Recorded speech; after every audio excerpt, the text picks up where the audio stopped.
आइए जानते हैं देश विदेश और खेल के बारे में सभी बड़ी खबरें और आप इस चैनल को कृपया सब्सक्राइब कर दें।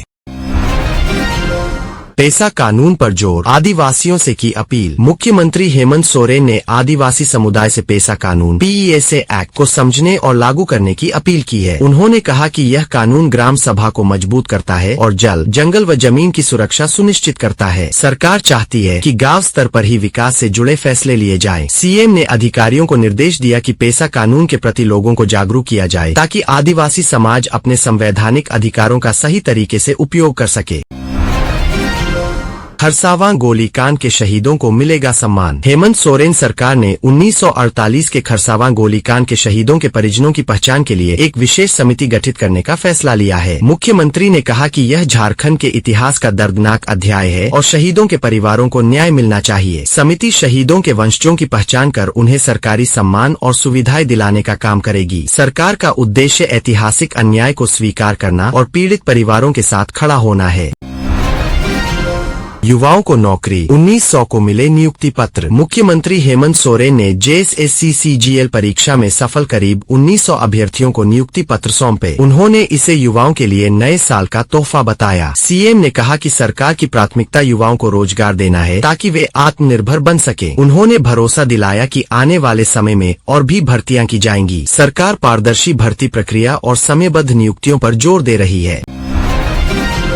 बर्धमान हाईवे हादसा, 3 की मौत। बर्धमान, पश्चिम बंगाल में एक परिवार की SUV तेज गति से सड़क पर पीछे चल रही गाड़ी से टकरा गई। इस दुर्घटना में परिवार के 3 सदस्यों की मौत हो गई, जबकि कार का ड्राइवर गंभीर रूप से घायल है। पुलिस ने बताया कि SUV सड़क पर नियंत्रण खो बैठी और पीछे से आए वाहन से जोरदार टक्कर हो गई। आसपास के लोगों ने तुरंत मदद की और घायलों को अस्पताल भेजा गया। इस घटना ने इलाके में सड़क सुरक्षा और तेज रफ्तार के खिलाफ चेतावनी बढ़ा दी है।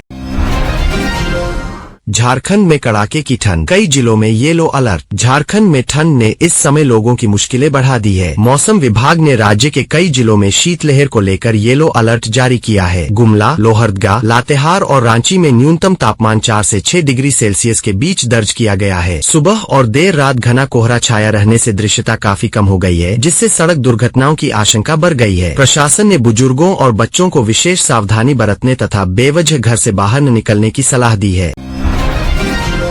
मुख्यमंत्री हेमंत सोरेन ने 1910 युवाओं को सौंपे नियुक्ति पत्र। मुख्यमंत्री हेमंत सोरेन ने रांची में आयोजित एक कार्यक्रम में JSSC CGL परीक्षा में चयनित 1910 अभ्यर्थियों को नियुक्ति पत्र सौंपे। इस मौके पर मुख्यमंत्री ने कहा कि राज्य सरकार युवाओं को रोजगार देने के लिए लगातार प्रयास कर रही है। उन्होंने दावा किया कि आने वाले समय में और भी नियुक्तियां की जाएंगी। कार्यक्रम में बड़ी संख्या में युवा मौजूद थे, जिनके चेहरों पर खुशी साफ नजर आई। मुख्यमंत्री ने विपक्ष पर आरोप लगाया कि उन्होंने भर्ती प्रक्रियाओं में बार बार अड़चनें डाली।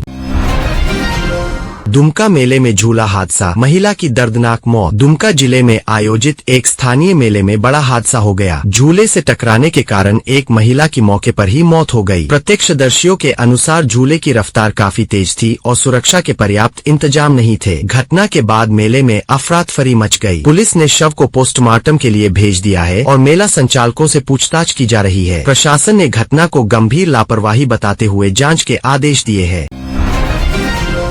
झारखंड हाईकोर्ट को मिला नया मुख्य न्यायाधीश। केंद्र सरकार ने जस्टिस MS सोनक को झारखंड हाईकोर्ट का नया मुख्य न्यायाधीश नियुक्त किया है। वे इससे पहले बॉम्बे हाईकोर्ट में न्यायाधीश के रूप में कार्यरत थे। उनकी नियुक्ति से झारखंड की न्यायिक व्यवस्था को मजबूती मिलने की उम्मीद जताई जा रही है। राज्य में लंबित मामलों की संख्या काफी अधिक है और माना जा रहा है कि नए मुख्य न्यायाधीश इस दिशा में ठोस कदम उठाएंगे। वकील संगठनों और न्यायिक विशेषज्ञों ने इस फैसले का स्वागत किया है।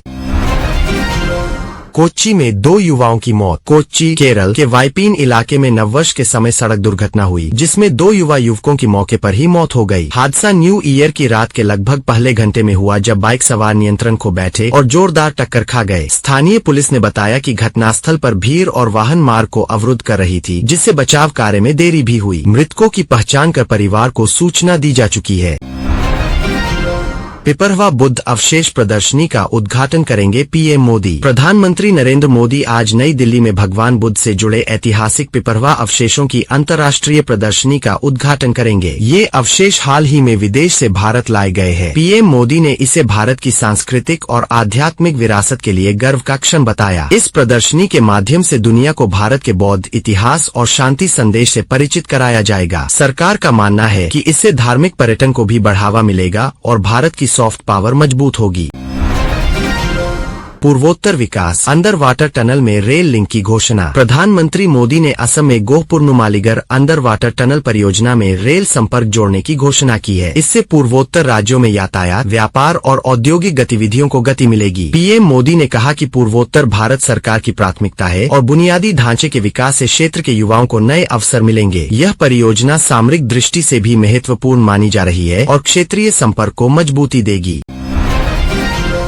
केरल चुनाव से पहले कांग्रेस लेफ्ट पर मोदी का हमला। केरल विधानसभा चुनाव से पहले प्रधानमंत्री नरेंद्र मोदी ने कांग्रेस और लेफ्ट दलों पर तीखा हमला बोला है। उन्होंने कहा कि दोनों पार्टियों की राजनीतिक मिलावट जल्द खत्म होगी। पीएम मोदी ने दावा किया कि केरल की जनता विकास और सुशासन चाहती है। उनके इस बयान को चुनावी रणनीति के रूप में देखा जा रहा है। भाजपा राज्य में अपनी पकड़ मजबूत करने के लिए लगातार जनसभाएं और संगठनात्मक गतिविधियां तेज कर रही है।